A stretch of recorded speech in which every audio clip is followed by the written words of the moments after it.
You're now tuned in to Burial Song. We pan boxing all that bullshit.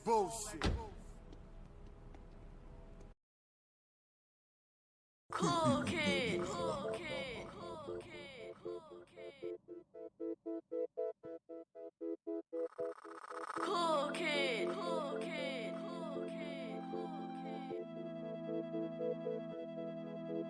I had a dream that I could be without you. Oh, I'm for real and I could even catch you. See without you. Kiss something to eat without you. Oh, we free without you. Back then I woke up right next to you.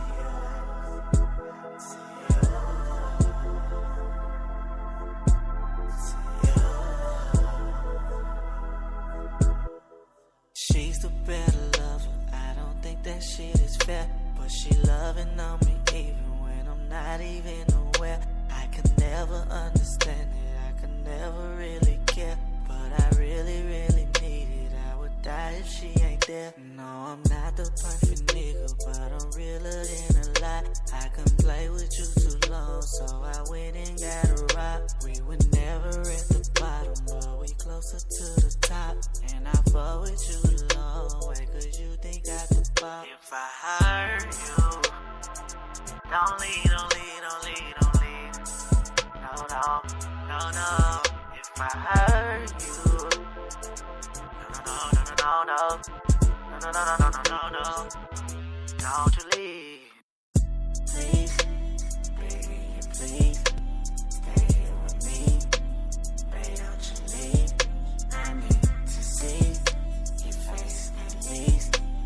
And if you leave, pray for me. Please, baby, please, stay here with me. Baby, don't you leave. I need to see your face at least. And if you leave, pray for me. I had a dream that I could be without you.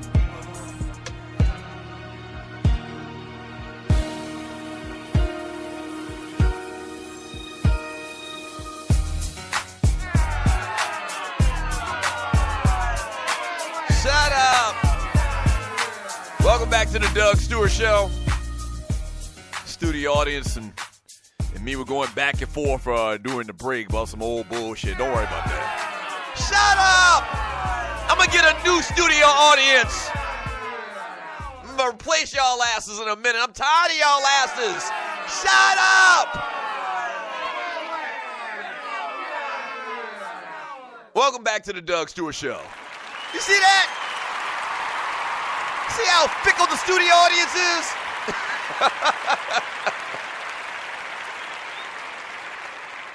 We got the most fickle studio audience in the business. 1 minute they booing my ass, and the next minute they applaud me. Welcome back to the Doug Stewart Show. The number is 404-382-0338. You can also email me at doug@thedougstewartshow.com. Let me remind you one more time until we actually have the award ceremony later today.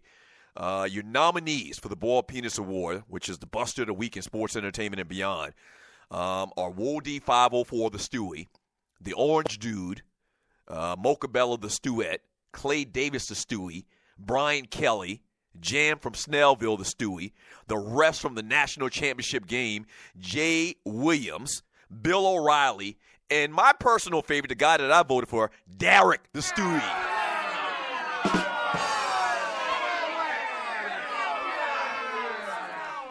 I mean, just insensitive. Insensitive, that's a word, we never used that term.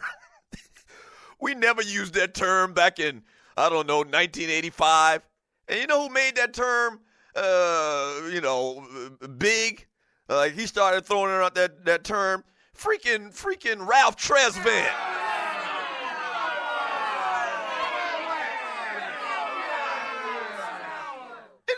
That was a major turn in the history of this country. Ralph Tresvant came out with a song talking about he's a man with sensitivity, okay? And so it's gone on and on and on from there. Like society and manhood has changed ever since Ralph Tresvant. Then we come to 2017. Everybody throw out this term, insensitive, I'm sorry. So everybody's throwing around this word insensitive. So we're much more sensitive these days, okay? And for what Derek said about women, man, he just took us back 100 years.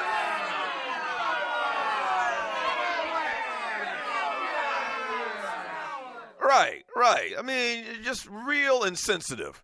Real insensitive. 404-382-0338. You can also email me at doug@thedugstewartshow.com. Lavar Ball, the outspoken father of former UCLA guard Lonzo Ball, gave 2 reasons Thursday. I'm laughing even reading this.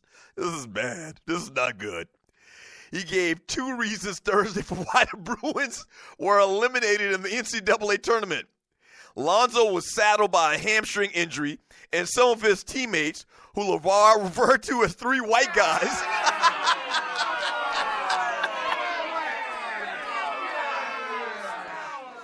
they couldn't pick up the slack. You heard me correctly.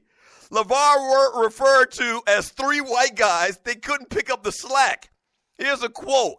Realistically, you can't win no championship with 3 white guys because the foot speed is too slow.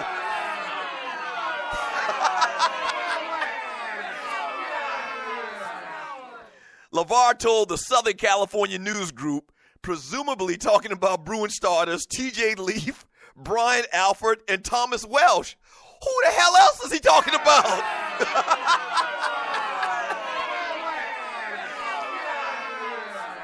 Of course he's talking about his teammates, starters, T.J. Leaf, Bryce Alford, and Thomas Welsh. Here's another quote. I told Lonzo, one of these games you might need to go for 30 or 40 points. It turned out that was the one game, Lavar Ball added. Then once they got to the Elite 8, they're right there. Yeah, Lonzo Ball, old man Lavar Ball, he went there. Now, let me say this. Let me say this. Like all before, even the Michael Jordan thing, I thought it was just a old curmudgeon cat just talking smack. That's what he do is he talks smack. So I never thought none of that stuff. And you know me. You listen to the show. Most of y'all listen to the show. You know, I never thought any of his rhetoric, man, would have hurt Lonzo Ball, you know, and his chance to play in the NBA.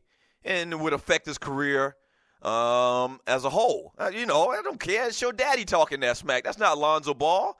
Let that man go out there and play. Just ignore what his old man's saying.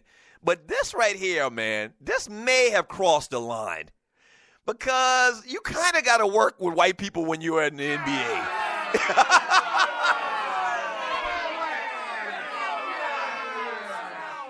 And I mean, don't act like a lot of people, not just white people, but people in general aren't vindictive. And maybe not consciously, but subconsciously. Just a bad look. Why would you say that? Not only that, to be honest with you, I mean, it's not true. Now, maybe these 3 particular white guys, their foot speed is slow, and they couldn't win a championship. Maybe those 3, but I can pick 3 white guys that played college basketball to the highest level. I asked y'all in the chat room, what was the name of the white kid that played point guard for Maryland, played many, many years in the NBA. He may even still be in the NBA. Jeff Blake. Like, give me Jeff Blake, and give me Danny Ferry, and give me Larry Bird at Indiana State, and I'll run 3 ninjas off the court like it ain't nothing.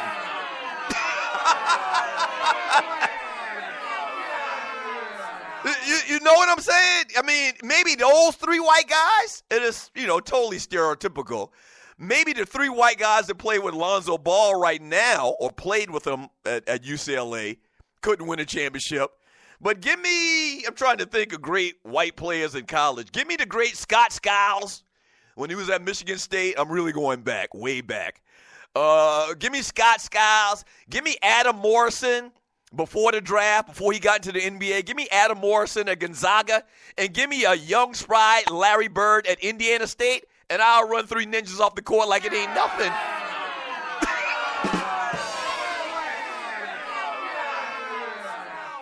Give me the great Rex Chapman. Give me the great Rex Chapman at Kentucky. Give me Jimmer. Give me Jimmer Fredette. Give me the great Jimmer Fredette at BYU, not Jimmer Fredette NBA. And I just read a story a couple of days ago about Jimmer Fredette. He's like doing big things. Like Jimmer Fredette is averaging like 40-something points in some league in China. that Yao Ming owns. But give me Jimmy Fredette. Give me J.J. Redick. And give me a young, brash Larry Bird at Indiana State. And we'll run y'all niggas off the court.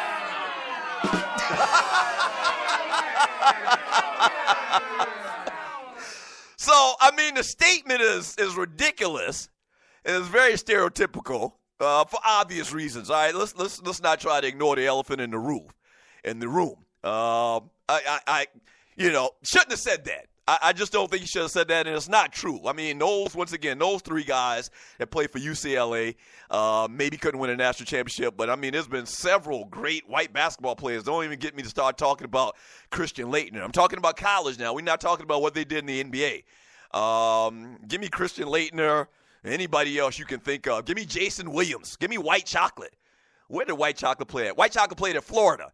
Give me White Chocolate Jason Williams, Christian Laettner, and the hick from French Lick, Larry Bird, and we'll dominate.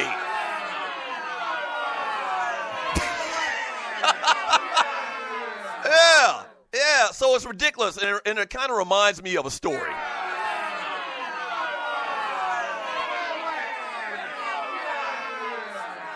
Yeah. It kind of reminds me of a story. So where I grew up, and I know my cousin may be listening to this show, and a bunch of people from my hometown. So in our hometown, we got this playground, like most cities do, most towns do, where we play basketball. We call it the courts, and it's basically an outdoor double full court, 2 full courts at the middle school. And so it's outside, and back when I was growing up, Sunday afternoon in the summertime, it'd literally be hundreds of dudes out there playing basketball. Women used to come out there. Somebody used to roll up and pop their trunk, and they had some speakers, and you had music playing. It was like a little party every Sunday, literally hundreds of people. And, the best basketball players in my hometown would be out there, and they'd play basketball all day long. So I don't know who set this up. But somebody set up the local private school in our hometown, which at the time was called Lord Berkeley, and you're listening to the Doug Stewart Show. It was called Lord Berkeley, and it's changed its name now. And our high school was Berkeley High School, so we had a bunch of the great players from our high school. So there was like 5 cats that were invited from Lord Berkeley, and I think these were the basketball players at that school, to come and play like the top 5 on the court this particular Sunday in a game of basketball. Sound like Prince and Dave Chappelle. And so they came out there, man, and they're these lanky, tall white boys, not even that big, man. Some of them not even that big, but they had a couple of cats with height. And when I tell you they got out there, man, and they started playing, it was very quickly realized that these boys were going to be a problem. Oh, man. They ran like 11 different picks, and guys were just getting wide open shots, and dudes were confused. And bottom line is they were more organized. And I think that the majority of the cats that they brought out there were from their basketball team, albeit it's a small little private school, 99.9% white. They could play. And they came out there, man, and they started running plays, and cats were just getting lost in the defense. And I mean, they were alley-oop, slam dunking, no lie. And at the end of the game, man, the brothers, the regulars on the playground, week in and week out, they lost.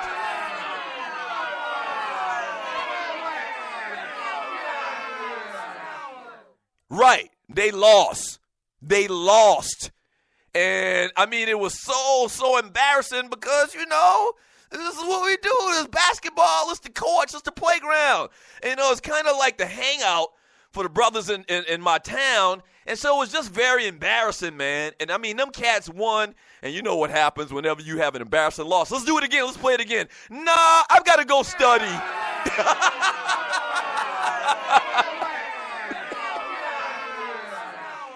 And they hauled ass, and that was it.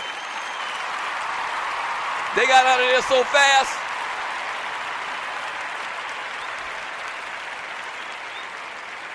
They got out of there so fast with their win. I'll never forget that, man. We're talking, so I graduated in 88. This was probably like 85, 86 or something like that. And we still talk about that game, that day, till this